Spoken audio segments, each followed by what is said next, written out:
السلام علیکم ورحمۃ اللہ وبرکاتہ۔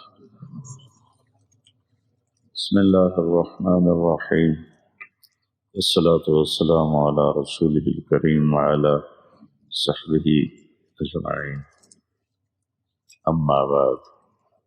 اللہ تعالیٰ نے جناب رسول اللہ صلی اللہ تعالی علیہ وسلم کو آخری نبی بنا کر بھیجا۔ اللہ نے انبیاء کا سلسلہ آدم علیہ السلام سے چلایا اور آ کر جناب رسول اللہ صلی اللہ تعالی علیہ وسلم پر ختم فرمایا۔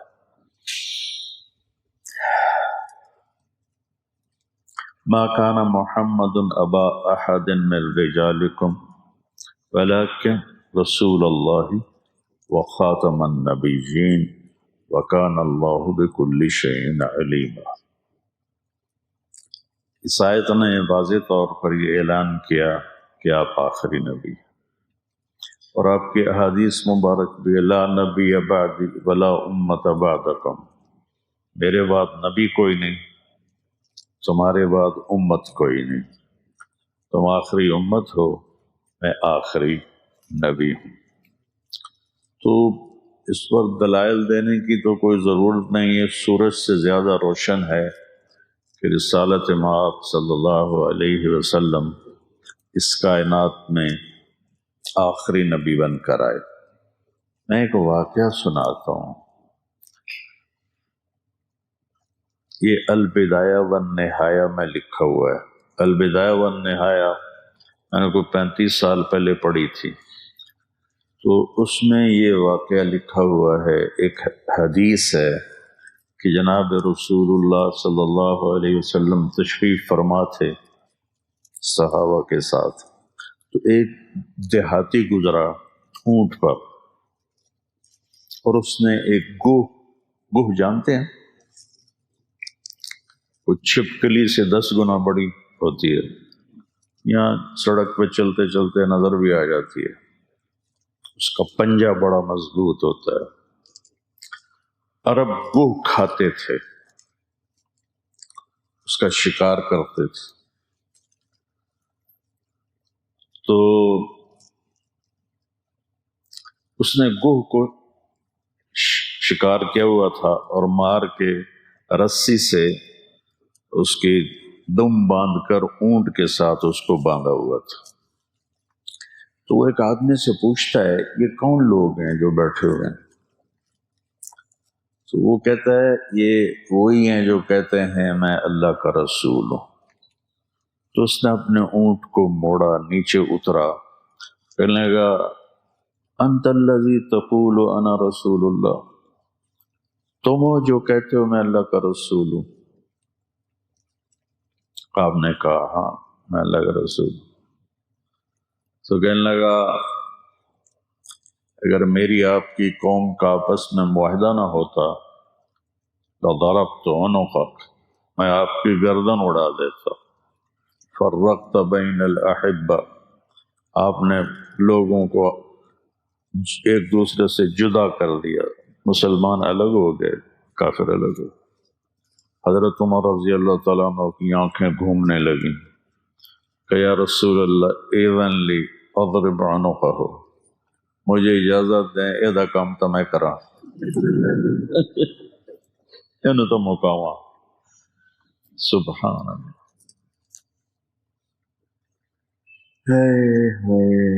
قربان جاؤں رسالت کے سبق اور درس پر۔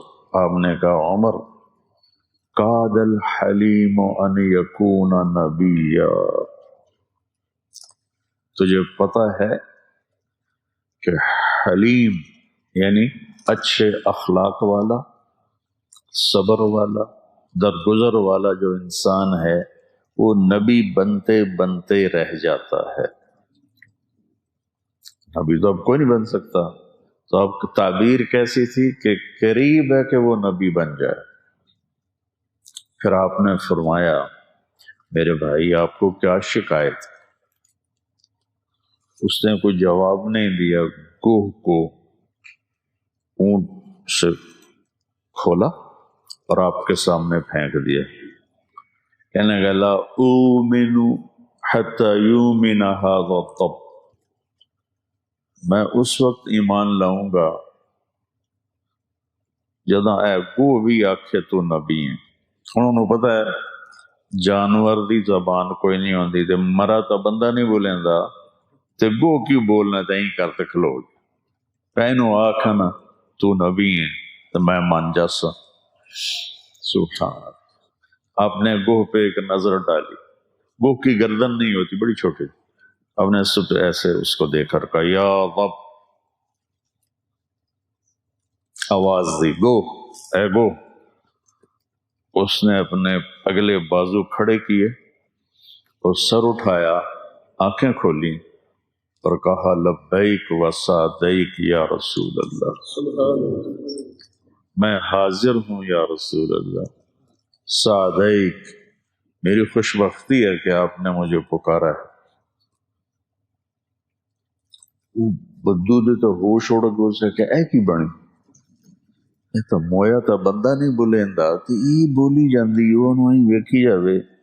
تو آپ نے فرمایا من تعبد، کون ہے تیرا معبود، کس کی عبادت کرتی ہوں؟ وہ بھی کوئی بڑی فصیح و بلیغ تھی، آپ بچے عربی پڑھتے ہو۔ اس نے کہا من فی السماء عرشہ، اس کی عبادت کرتی ہوں جس کا عرش آسمانوں پر ہے، وفی الارض سلطانہ، اور زمین پر جس کی شہنشاہی ہے، وفی البحر سبیلہ، اور سمندر میں جس نے راستے بنا دیے گزرنے کے، وفی الجنت رحمتہ، جس کی رحمت جنت میں ہے، وفی النار عقابہ، جس کا عذاب جہنم میں ہے۔ سبحان اللہ۔ اب میں ترجمہ میں نے کر دیا نا، اب تم بچے سنو، میں صرف عربی پڑھتا ہوں۔ من فی السماء عرشہ، فی الارض سلطانہ، وفی البحر سبیلہ، وفی الجنت رحمتہ، وفی النار عقابہ۔ اس کی فصاحت دیکھو، کیا خوبصورت قافیہ ردیف ملا کے اس نے بات۔ تو آپ نے فرمایا من انا، یہ اس واقعے کی مت ہے، جان ہے۔ آپ نے کہا من انا، میں کون ہوں؟ میں کون ہوں؟ تو گوہ بولی انت رسول رب العالمین، آپ رب العالمین کے رسول ہیں۔ اتھائی گل اس نے مکائی، وخاتم النبیین، اور آپ آخری نبی ہیں، آپ کے بعد کوئی نہیں ہے۔ قد افلح من صدقک وقد خواب من کذبک، کامیاب ہو گئے جنہوں نے آپ کو نبی مانا، اور برباد ہو گئے جنہوں نے آپ کا انکار کیا۔ تو چھکے چھوٹ گئے، اسے کہ اے کی بنی؟ اب نے ہاں بھائی ہن کی صلاح ہے، ہن تو تیرا کلمہ پڑھنا ایمان لے آیا۔ تو اللہ تعالیٰ نے مردہ جانوروں سے گواہی دلائی۔ یہ البدایہ والنہایہ کی روایت ہے جو ہماری مستند کتاب ہے۔ تو یہ واقعہ میرے ذہن سے ایسے چمٹ گیا کہ آج میں آپ کو 35 سال کے بعد پڑھا ہوا سنا رہا ہوں۔ تو ختم نبوت ایک ایسا عقیدہ ہے جو جانوروں کو بھی پتہ ہے، جو آسمان کے نیچے، آسمان کے اوپر جتنی مخلوق ہے سب پہ یہ عیاں ہے، یہ کھلا ہوا ہے۔ اللہ تعالیٰ نے کسی نبی کو عرشوں پہ نہیں بلایا، آپ نے اپنے محبوب کو عرشوں پہ بلایا۔ کسی کو اپنا آپ نہیں دکھایا، اپنے حبیب کو اپنا آپ دکھایا۔ اور کسی نبی کے لیے سلام نہیں آیا، اللہ نے اپنے محبوب کو سلام کیا۔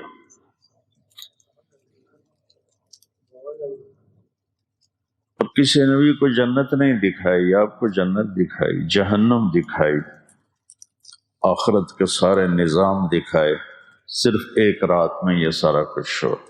سبحان الذی اسری بعبدہ لیلا من المسجد الحرام للمسجد الاقصى الذي باركنا حوله لنريه من آیاتنا۔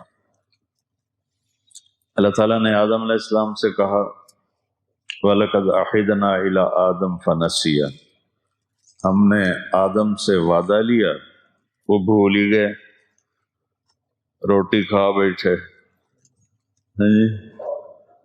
تو اور اپنے نبی کے بارے میں اللہ کہتا ہے قل ہذہ، کہ میرے محبوب آپ بتائیں ہذہ سبیلی، یہ ہے یہ میرا راستہ ہے۔ کیا ہے؟ ادعو الی اللہ، میں اللہ کی طرف بلاتا ہوں۔ ہذہ میں ایک اشارہ ملتا ہے کہ جیسے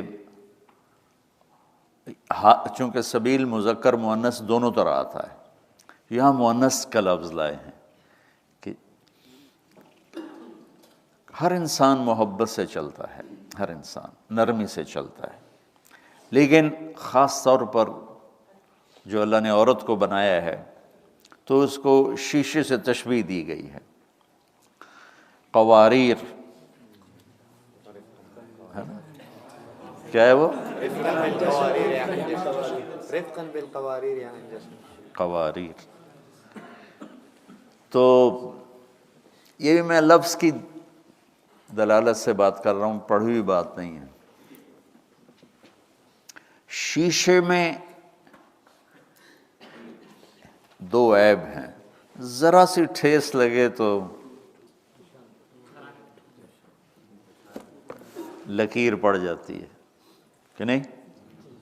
باقی کسی چیز کو جیسے مرضی، لیکن شیشے پہ ذرا سی ٹھیس آئے لکیر پڑ جاتی۔ اور دوسرا عیب کیا ہے؟ ٹوٹ جائے جڑتا نہیں۔ یہ واحد چیز ہے شیشہ، یہ ٹوٹنے کے بعد جڑتا نہیں، باقی ہر چیز کو جوڑ لگایا جا سکتا، اس کو جوڑ نہیں لگ سکتا، اس کو دوبارہ بھٹے میں ڈالا جائے گا، دوبارہ اس پروسیس سے گزارا جائے گا، پھر یہ جڑ سکے، ویسے نہیں جڑ سکتا۔ تو لفظ ہذہ میں اشارہ ہے کہ دعوت محبت کا کام ہے، کہ تمہارا معاملہ انسانوں کے ساتھ ہے اور انسانوں کے دل، اور پھر اللہ نے دل کو بھی شیشے سے تشبیہ دی۔ المصباح فی زجاج، مصباح ایمان، زجاجہ دل، تشبیہ کیا ہے؟ شیشہ۔ پھر اس میں عورت کا دل اور زیادہ نرم و نازک ہوتا ہے، تو اس کو بہت زیادہ دلداری کی فطری ضرورت ہوتی۔ میں قربان جاؤں اللہ کے نبی پر کہ کیا بات حضرت عائشہ سے کی کہ عائشہ جب سے پتہ چلا ہے تو جنت میں میری بیوی ہے، مجھے موت ہی اچھی لگنے لگ گئی۔ اللہ اکبر، اللہ کی قسم یہ دلداری کے لیے تھا۔ جس ہستی نے اللہ کو دیکھا ہو، آپ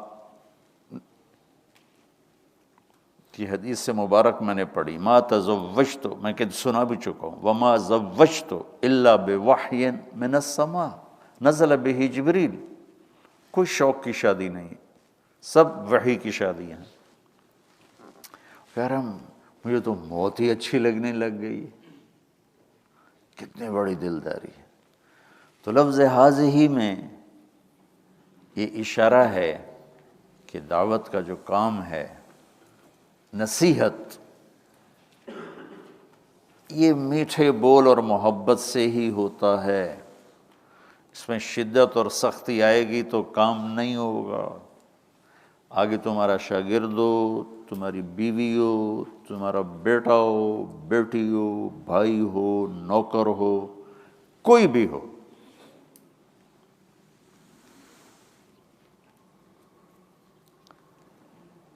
وہ ہمارے نا مولوی یوسف کے بچوں نے ایک بلہ رکھا ہوا ہے، چھوٹا سا بڑا پیارا سا، تو میں کہنے لگا، رات بیٹھے تھے کہ یہ اس کو تو پہچان ہی کوئی نہیں، کتا بڑی جلدی پہچان لیتا ہے۔ کہا بابا بڑی پہچان ہے.